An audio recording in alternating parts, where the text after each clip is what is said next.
Pamilyar ka ba sa prutas na ito? Kung gayon, nakatikim ka na ba ng bunga nito? Ano naman ang lasa? Papaano kung sabihin ko sa iyo na hindi lamang pala dapat ang prutas o bunga nito ang kinukuha at kinakain mo? Sapagkat may mas magaganda at importante pa palang gamit pangkalusugan ang daladala ng mga dahon, sanga at mga buto nito. Hello, what's up? Your best here. Sa videong ito ay alamin natin ang natatanging kakayahan at mga benepisyong medikal ng prutas o punong ito na tumutubo nga lamang kung saan-saan.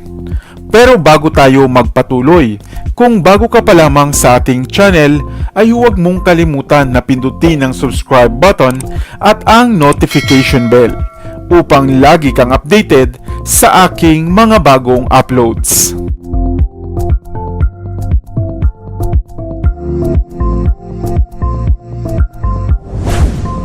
Ano nga kaya ang tawag sa inyo ng puno o prutas na ito? Na malayo ka pa lamang ay matatanaw mo na ang mamula-mula o kulay rosas nitong nakabukas na bunga. Ito ang Madras Thorn o Kamatsili dito sa atin sa Pilipinas.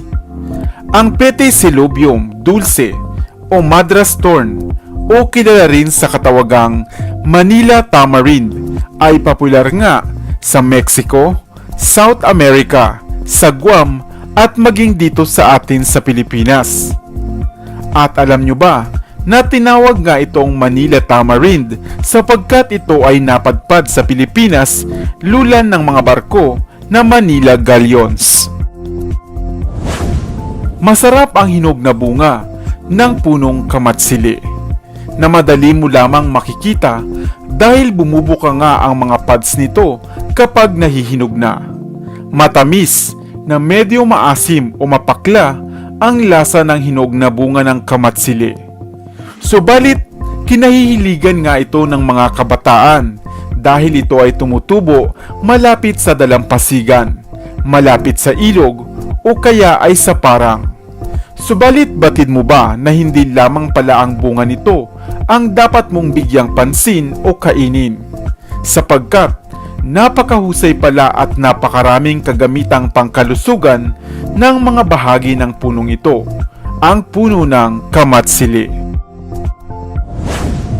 Ang mga bunga nito ay mainam na pagkain at sangkap sa mga lutuin. Gayon din ito ay ginagamit na sangkap sa mga ginagawang alak o liqueur gaya ng agua de guamuchil. Ang mga dahon naman nito ay maaari mong gumusin o durugin at itapal sa masakit na bahagi ng balat bilang pain reliever. Kung sakali rin naman na ikaw ay madalas sumasama ang tiyan at hindi natutunawan, magpakulo ka lamang ng ilang dahon ng kamatsili sa loob ng 5 o 10 minuto. Lagyan ng konting asin at maaari mo na itong inumin. Kung mayroon ka namang sugat sa balat, mainam din itong pangtapal. Upang mabilis itong gumaling, durugin mo rin lamang ang dahon nito at iyon ang gawing pantapal sa sugat. Ang mga taong may sakit sa balat o leprosy ay mainam ding uminom ng pinakuluang dahon ng puno ng kamatsili.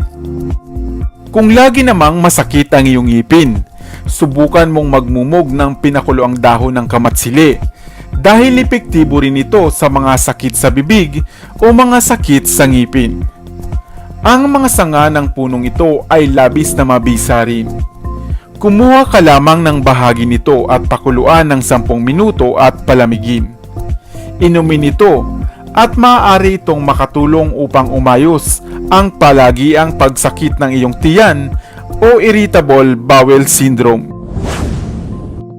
Mabisa rin ito sa mga taong dumurumi na mayroong dugo o dysenteria, eczema at aprobadong nakapagpapababa ng lagnat o temperatura ng katawan. Kung kaya naman nakamamangha nga ang punong ito at hindi batid ng karamihan na napakabisa pala ng mga dahon, katawan at mga buto nito. Ngunit papaano naman ang gamit ng mga buto ng bunga ng kamatsili? Maaari mo itong durugin at pinuhin at saka ilagay sa ulo dahil mainam itong pamatay ng kuto at iba pang mga mikrobyo sa ating buhok. Hindi ba't napakahusay pala ng prutas at puno ng kamatsili? Kaya naman sa susunod ay hindi na lamang ang mga bunga nito ang bibigyan mo ng pansin. Subalit isang paalala lamang, mag-ingat sa pag-akyat ng punong ito dahil ito ay mayroong mga taglay na tinik. Sana ay may bago kang natutunan sa videong ito.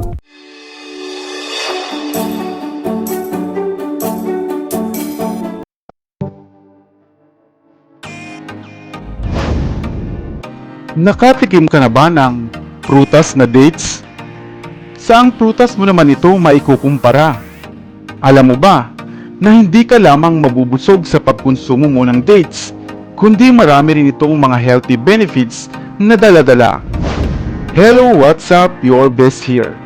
Sa videong ito ay alamin natin ang 8 sa mga benepisyong hatid ng pagkain mo ng dates. At saan-saan mo nga ba ito maaaring gamitin? Ang dates ay isang prutas buhat sa date palm tree na kadalasang tumutubo sa mga mainit at tropikal na rehiyon sa mundo, tulad ng Middle East.